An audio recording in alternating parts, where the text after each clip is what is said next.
को करीब 8 बजे रात्रि में सूचना प्राप्त हुई थी कि अलकनंदा एन्क्लेव में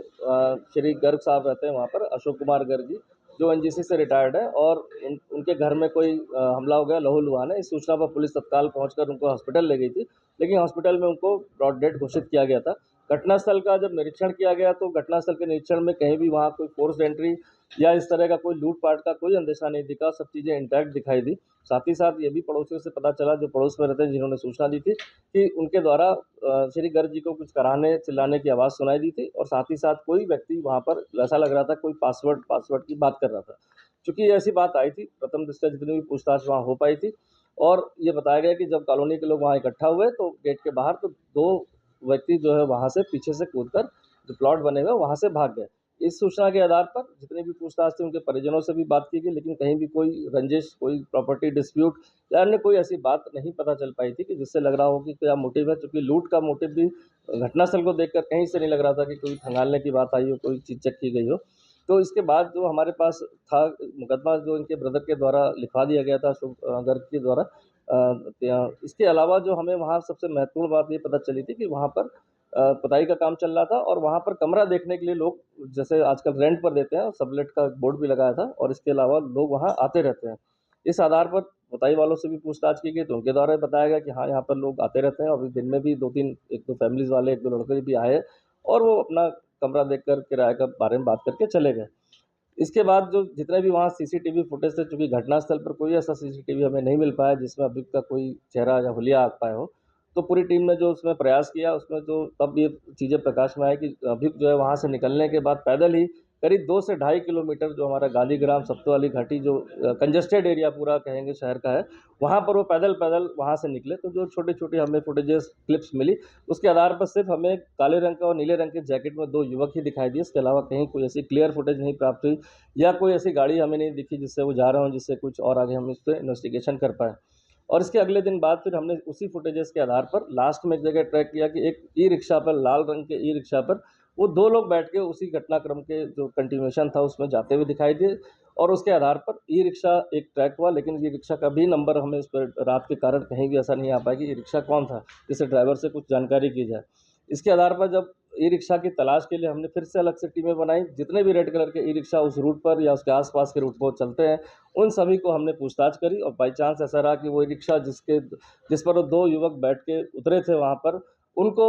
उसको ट्रैक किया गया, तो उसके द्वारा बताया गया कि हाँ, 2 युवक उसपे बैठे थे, और वो करीब डेढ़ 2 किलोमीटर जाने के बाद मिलन विहार एक कट पड़ता है, वहाँ पर वो उतर गए थे। उतरने के बाद उनके द्वारा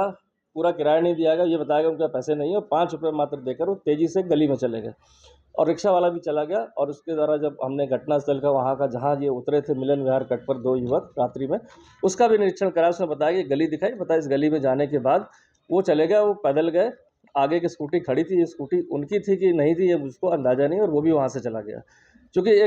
जितने भी हमने सीसीटीवी फुटेज पूरे इस एरिया के देखे, इसके बाद वो युवक कहीं भी पैदल जाते हुए हमें नहीं दिखाई दिए। तो फिर हमने जितने भी स्कूटी सवार इस तरह के फुटेजेस हमें शहर में मिली उस घटनास्थल से आगे बढ़ते हुए, उन सभी को हमने ट्रैक डाउन किया। तो हमें इसमें सस्पेक्शन में 3 ऐसी स्कूटी मिली जिसपे कोई काली जैकेट में या ब्लू जैकेट, जो हमारा एक सस्पिशन था कि ये लोग हो सकते हैं। 3 स्कूटी का नंबर उसमें हमें सिर्फ़ पढ़ने में रात में सिर्फ़ यूके 07 के रूप में आया कि ये गाड़ी यूके 07 लोकल रजिस्टर्ड है, और इसके आधार पर तत्काल हमारे जो गाड़ी की पहचान कराई गई, तो गाड़ी की पहचान जो हुई वो टीवीएस का जुपिटर मॉडल एक है, ग्रे कलर का, वो आया। और इसके आधार पर फिर हमें 6 जो यहाँ पर हमारे जो टीवीएस के शोरूम है, वहाँ पर टीमों को भेजा गया। वहाँ से पूरा डेटा निकाला गया कि यूके 07 नंबर की जुपिटर इस कलर की कितने लोग को यहाँ पर सेल हुई है। तो चांस की बात है कि 125 लोग के करीब हमें ऐसे नंबर आए इसमें, जो उस कलर की स्कूटी और मॉडल को यहाँ पर यूके 07 पर रजिस्टर्ड किया गया था। उस रजिस्ट्रेशन के आधार पर हमने सभी के जो है डिटेल निकाले, सभी टीमों को उनको वेरीफाई करने के लिए भेजा। जिनके नंबर्स उसमें लिखे हुए, तो नंबरों को हमने उसकी सीडीआर के हिसाब से एनालिसिस किया, तो उसमें हमें 2 नंबर ऐसे संदिग्ध मिले जो कहीं न कहीं हमारे घटनास्थल के आस-पास जो है उनका पाया गया। उसके आधार पर हमने दोनों स्कूटियों को वेरीफाई करने के लिए फिर टीम लगाई। तो एक स्कूटी वेरीफाई हुई जो कोई लड़की जो चलाती थी, एक स्कूटी वेरीफाई हुई जो मॉन्टफोर्ड स्कूल इंदिरा नगर के पास वो खड़ी हुई एक पार्क के पास दिखाई दी, जहाँ और भी बहुत सारी गाड़ियाँ खड़ी थी, और 100-150 वहाँ फ्लैट हैं जहाँ पर लोग रहते हैं किराए पर, ज़्यादातर लोग रेंट पर रहते हैं। इसके आधार पर हमने एक एरिया आइडेंटिफाइड किया कि कहीं न कहीं जो हमारे सस्पेक्ट हैं इन्हीं किसी फ्लैट में होने चाहिए, और इस पूरे एरिया को कॉर्डन करने के लिए रात हमारे द्वारा जो है पूरे शहर के फोर्स को बुलाया गया। सभी रास्तों को